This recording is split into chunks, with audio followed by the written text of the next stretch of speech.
गौतम बुद्ध हमेशा अपने शिष्यों से कहा करते थे कि हमारी जीभ दुनिया का सबसे तेज चाकू है और दुनिया में सबसे खतरनाक हथियार हमारे शब्द हैं, जो बिना किसी खून खराबे के लोगों को अंदर ही अंदर मार सकते हैं। हमारे शब्द हमारी ताकत है, लेकिन यह कमजोरी भी हो सकती है अगर हमें नहीं पता कि कब, कहां और कितना बोलना है। यदि हम सही समय पर सही इरादे से सही शब्दों का प्रयोग करते हैं तो यह हमें एक सफल व्यक्ति बनाते हैं, लेकिन अगर हम सही समय पर सही इरादे से सही शब्दों का प्रयोग नहीं करते हैं तो यह हमारे जीवन को नर्क से भी बदतर बना सकते हैं। तो आज मैं आपको मौन पर एक कहानी सुनाऊंगा और यह कहानी आपकी जिंदगी बदलने वाली है।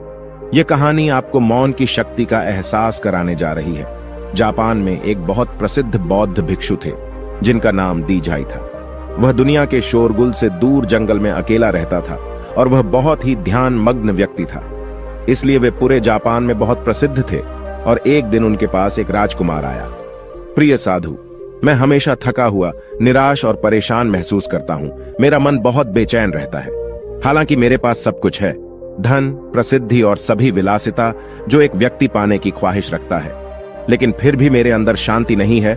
तो साधु ने कहा, आपको इसका उत्तर पता है, लेकिन आपने कभी इसकी खोज नहीं की। साधु ने कहा कि मैं एक प्रयोग करना चाहता हूं। क्या आप वह प्रयोग करना चाहेंगे? इस प्रयोग के बाद आपके जीवन में कोई अशांति और चिंता नहीं रहेगी। यह सब सुनकर राजकुमार बहुत परेशान हुआ, लेकिन उसने साधु से कहा कि मुझे बताओ कि मैं क्या करूं। मैं अपने मन की शांति के लिए कुछ भी करने को तैयार हूं। तब साधु ने शांत स्वर में उत्तर दिया, अगले 10 दिनों तक आप मेरे आश्रम में रहेंगे और सामान्य व्यक्ति की तरह रहेंगे, और इन 10 दिनों तक आप अकेले मौन में बैठेंगे और जितना हो सके कम बोलेंगे। राजकुमार साधु की बात से सहमत हो गया। पहले दिन उन्हें लगा कि उनका मन सामान्य व्यक्ति से ज्यादा विचलित है। उसके मन में तरह तरह के सवाल उठ रहे थे और वह आम लोगों की तरह जीवन जीने में असहज महसूस कर रहा था। उसके भीतर बोलने की प्रबल इच्छा थी, पर वह मान गया और कुछ न बोला, एक शब्द भी नहीं। लेकिन वह चुपचाप बैठा रहा। लेकिन जैसे जैसे रात होती गई, उसे एक बड़ी शांति का अनुभव हुआ। उसके लिए यह बड़ा अजीब था। वह अंदर ही अंदर खुश हो रहा था और अपने आप से पूछ रहा था कि बेचैनी कम क्यों हो रही है। अगले दिन राजकुमार एकांत में बैठा प्रकृति को, फूलों को, पौधों को, आकाश में उड़ते पक्षियों को देख रहा था। अपने जीवन में पहली बार वह देख रहा था कि उसके चारों ओर कितनी सुंदर प्रकृति है। वह अपने चारों ओर प्रकृति को देख और महसूस कर सकता है। इस तरह एक हफ्ता बीत गया और उसके मन की सारी बेचैनी, सारी उथल पुथल, सब कुछ गायब हो गया। 8वें दिन की सुबह राजकुमार की आंखें अपने आप बंद होने लगीं और वह गहरे ध्यान में डूब गया। उसने आंखें बंद की, गहरे ध्यान में चला गया। कोई चिंता नहीं थी, मन में शांति थी। राजकुमार को भीतर ही भीतर गहन शांति का अनुभव होने लगा। बाकी के 2 दिन गहरे ध्यान में बिताने के बाद राजकुमार खुद को एक बौद्ध भिक्षु के सामने पेश करता है।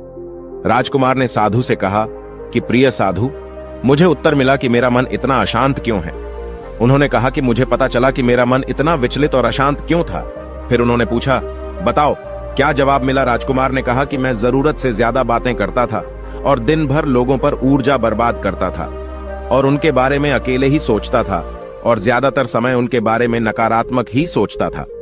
इस प्रकार मेरा समय नष्ट हो रहा था और अधिक बातें करने और सोचने से मेरा मन अशांत हो गया था।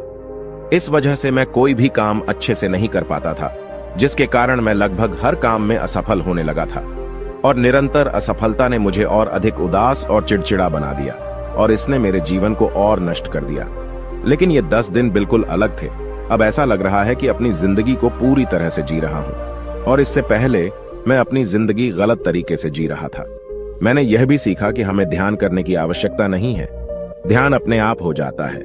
और ध्यान से मैंने पहली बात यह सीखी कि किसी के जीवन में सबसे महत्वपूर्ण घटना स्वयं को जानना है। बौद्ध भिक्षु ने कहा कि आप ही नहीं, दुनिया में ज्यादातर लोग जरूरत से ज्यादा बोलते हैं। आज भी ज्यादातर लोग एक दूसरे को नीचा दिखाने के लिए ही बोलते हैं और आज भी लोग ज्यादा बातें करते हैं और अपना जीवन बर्बाद कर रहे हैं। साधु ने राजकुमार को मौन रहने का महत्व समझाया और कहा कि एक बार शिष्य गौतम बुद्ध से पूछते हैं कि प्रिय बुद्ध, आप अधिकांश समय मौन क्यों रहते हैं? बुद्ध ने कहा, मैं गहराई में मौन रहता हूं। मौन स्वयं को जानने की पहली सीढ़ी है। यदि आप मौन नहीं रह सकते हो तो स्वयं को जानना असंभव है। स्वयं को जानने की पहली सीढ़ी मौन है। जितना जरूरी हो उतना ही बोलें और आप यहाँ आप पाएंगे कि 90% बोलना हानिकारक होता है। न ही बोलते तो अच्छा था। 90% मुश्किलें कम हो जाएंगी अगर लोग थोड़ा सा चुप हो जाएं, झगड़े कम हो जाएं, अशांति कम हो जाए, फेंकना कम हो जाए। बस तुम दोनों चुप रहना सीख जाओ। दुनिया में बहुत सारी मुसीबतें सिर्फ बोलने से पैदा हो जाती हैं। जो मौन रहना जानता है वो भीड़ में भी अकेले रहने का हुनर जानता है। एकांत में मनुष्य स्वर्ग भी है। दूसरों की उपस्थिति बेचैनी पैदा करती है। पहले अपने साथ मौन धारण करो, फिर अपनी ऊर्जा को मोड़ में आने दो, मन को घर आने दो। जब आप दूसरों की उपस्थिति से उठते हैं और परेशान हो जाते हैं तो उचित है कि आप अपनी आंखें बंद कर लें और अपने आप में खो जाएं। तुम वहां से भी ताजगी पाओगे क्योंकि तुम्हारे जीवन का स्रोत वहीं छिपा है। वह किसी और में नहीं है, लेकिन तुम्हारी जड़ें तुम्हारे जैसी हैं। आखिर कौन तुम्हें अपने भीतर ले जाएगा? यदि कोई ना हो तो मुझे स्वयं ही भीतर जाना होगा। इसलिए अपने भीतर जाओ। वही परम राजा है, वही जीवन का स्रोत है, वहीं से आनंद का जन्म होता है, वहीं से तुम मृत्यु में डूबोगे। वहीं तुम्हारा सूर्य उदय होगा, वह फिर अस्त होगा। जब भी तुम डुबकी लगाकर लौटोगे वहीं से पाओगे। फिर तुम फिर से तरोताजा हो जाओगे। तब जीवन का नया धन पाओगे। फिर नई शक्ति का जन्म होता है। थकान मिटती है, उदासी मिटती है, चिंता मिटती है। जैसे कोई नहाकर आता है तो शरीर शीतल हो जाता है, शांत हो जाता है, वैसे ही भीतर से कोई वापस आता है तो मौन में स्नान करके लौट आता है तो पूरा व्यक्तित्व शांत हो जाता है और मन आनंदित हो जाता है। जब आप आंतरिक मोह की उस ऊंचाई पर पहुंच जाएंगे तो आप पाएंगे कि आपका मन बोलने से भी नहीं बनता। वह निरंतर तुम्हारे भीतर बैठी उसकी एक अंतर्धारा बनी रहती है। तुम बोलो लेकिन अपने को मत छोड़ो। आप शब्दों का प्रयोग भी करते हैं लेकिन अपनी चुप्पी नहीं तोड़ सकते। तब तुम्हारी वाणी में सुगंध होगी, फिर तुम्हारी वाणी में विशालता होगी। जो तुम्हारे बोलने का संगीत होगा, सब ठीक हो जाएगा। आप बोलेंगे तो दूसरे ठंडे पड़ जाएंगे। भीतर से मौन होते ही आप इतने शक्तिशाली होने लगते हैं कि समाज की पराधीनता छोड़ने लगते हैं और आपकी जिंदगी में एक ऐसा मजा आता है जो सिर्फ दीवानों की जिंदगी में होता है। आपके चेहरे पर एक नई चमक आ जाती है, आपकी आंखें किसी और चमक से भर जाती है और आप असीम शांति के सागर में डूबने लगें। ऐसा कहकर उन्होंने अपनी बात समाप्त की। दोस्तों, आपने भी अनुभव किया होगा कि ज्यादा बातें करने से मन शांत हो जाता है। हम अपने मन के साथ साथ अपने ध्यान पर भी नियंत्रण खो देते हैं। जो लोग बहुत अधिक बातें करते हैं उनमें किसी एक कार्य पर ध्यान केंद्रित करने की क्षमता नहीं होती है।